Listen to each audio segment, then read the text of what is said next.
Il semblerait que je me sois trompé en disant que la semaine dernière, c'était le dernier de l'année.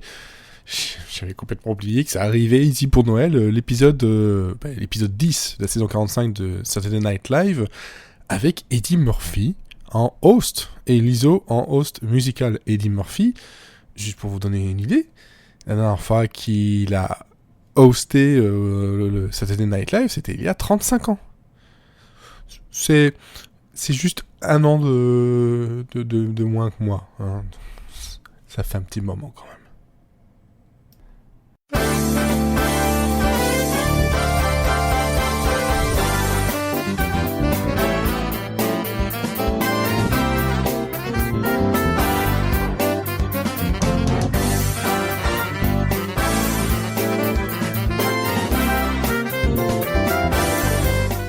Alors, vous imaginez bien que le retour de Eddie Murphy, qui était quand même le membre le plus jeune à l'époque du Saturday Night Live, c'est quand même un point important de l'histoire du show. Pour rappel, Eddie Murphy est arrivé, il avait 19 ans. Il est devenu une star à 20 et une superstar à 21.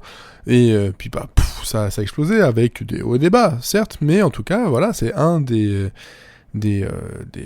membres du cast de Saturday Night Live qui a eu une carrière aussi fulgurante et aussi rapide à démarrer. Et donc ça fait vraiment plaisir de le retrouver, surtout que ça permettait de se dire on va sans doute avoir quelque chose de qualité, encore une fois. Et si on passe sur le côté du Cold Open qui partait sur le débat démocratique, on a pu revoir Maya Rudolph en tant que Kamala, on a pu aussi voir Alec Baldwin à nouveau, hein, dans son rôle de Trump. On a eu quand même pas mal de petits clins d'œil et Fred Armisen, voilà, j'oubliais, qui était là aussi. Voilà, on a eu des petits clins d'œil, des petits guests sympathiques, mais un sketch qui, très franchement, on aurait pu s'en passer. On n'aurait pas pu par contre se passer quand même de monologues où Eddie Murphy est revenu un peu sur toute cette carrière-là, sur ce qu'il fait en ce moment. On a même eu droit à une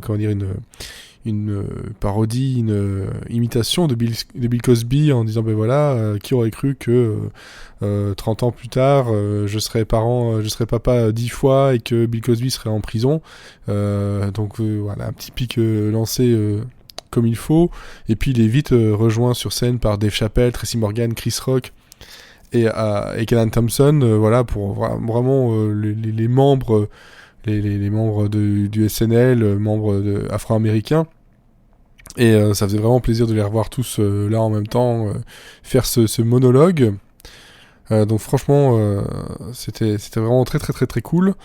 Ensuite, qu'est-ce qu'on a eu comme sketch ? Alors, pour faire un petit peu la liste, on a eu donc un reportage au pôle Nord, on a eu un Black Jeopardy, on a eu aussi le Holiday Baking Championship, donc voilà, une émission de pâtisserie de fête. On a eu donc le Weekend Update, bien entendu, on a eu Masked Singer, voilà, et on a eu Home for the Holidays, j'en oublie peut-être un, oui, voilà, Mr. Robinson Neighborhood, hein, donc on a eu des personnages que Eddie Murphy faisait à l'époque. Il a refait juste parce que voilà, les fans attendent ça. Niveau Cut for Time, on en a eu 2. On a, je vois ici le Holiday Gig, qui est un petit groupe de musique jazz qui a quelques soucis personnels, hein, pour pas dire vraiment de gros soucis personnels.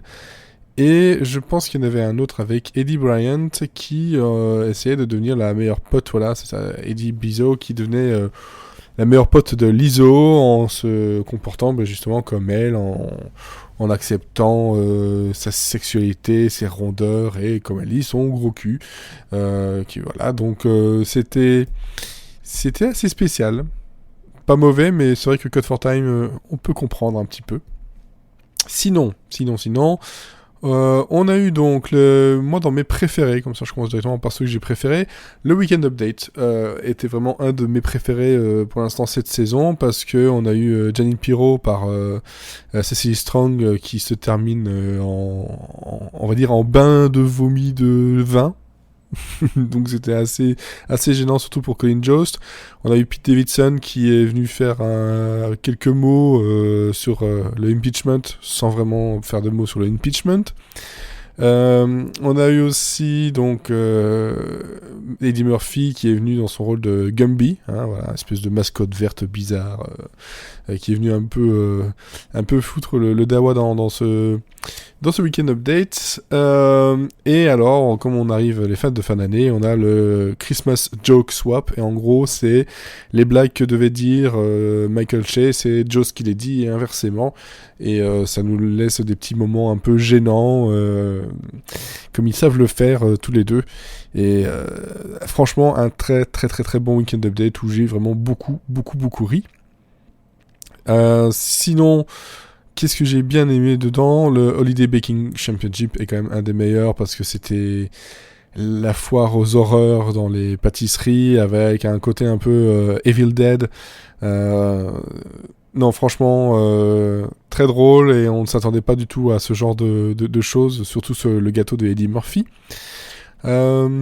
Le Black Jeopardy était un peu longuet, rigolo, mais ça aurait pu être un peu coupé parce que voilà, c'est surtout pour faire revenir le personnage de Velvet Jones qui est un Mac tout simplement, et qui a écrit pas mal de livres pour les femmes pour devenir des prostituées, voilà. Et c'est vrai qu'en 2019 plus que jamais, ça nous a permis de faire un sketch un peu MeToo, plus un peu gênant.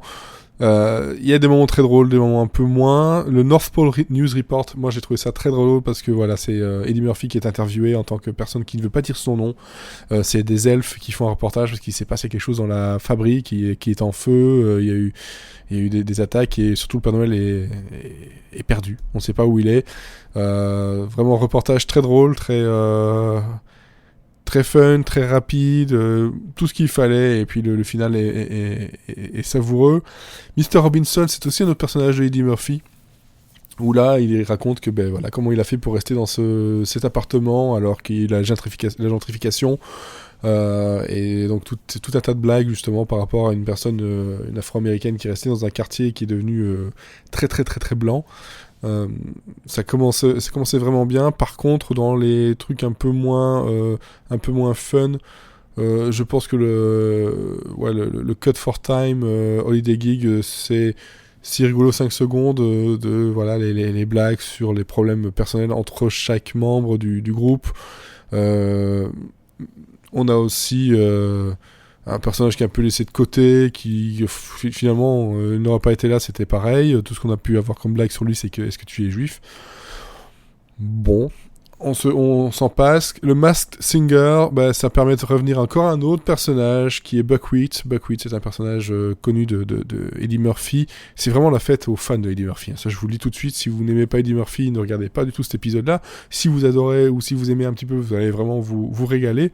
Masked Singer, c'était sympathique de voir Buckwheat avec des chansons un peu yaourt, pour ne pas dire autre chose. Et je regarde ma liste. Il y avait Holiday, Home for the Holidays, avec le père d'une famille qui remercie tout le monde d'être là pour Noël, et on a des petits flashbacks qui viennent dénoter sur le côté très gentil, très heureux. Tout le monde est content d'être là, tout le monde est heureux ce soir, et de voir tout ce qui a pu se passer entre-temps dans une famille un peu dysfonctionnelle, dirons-nous. Voilà, je pense que j'ai absolument tout dit. Vraiment à garder en tête le Weekend Update qui était vraiment très très très bon. North Pole Report qui était vraiment très très très très bon lui aussi. Et puis les autres globalement, et c'est beaucoup de sourires, beaucoup de rires. Rien de vraiment catastrophique. Mais c'est vrai qu'il y a des choses qui étaient peut-être dispensables, notamment voilà, le sketch d'Eddie Bryant et le Holiday Geek qui étaient de toute façon tous les deux cut for time. Voilà, c'est tout ce que j'avais à dire dessus. Ça fait plaisir après 35 ans de retrouver Eddie Murphy dans le Saturday Night Live, de retrouver Eddie Murphy dans des sketchs de toute façon, clairement. Donc un bon épisode pour finir l'année, un joyeux cadeau de Noël. Et puis moi je vous souhaite cette fois-ci vraiment, vraiment, vraiment de joyeuses fêtes, passez un bon Noël, passez de bonnes fêtes de fin d'année, que l'année 2020 vous soit profitable et heureuse, et n'hésitez toujours pas à repartager, commenter et à me dire si tout simplement je dois continuer cette rubrique l'année prochaine. À bientôt.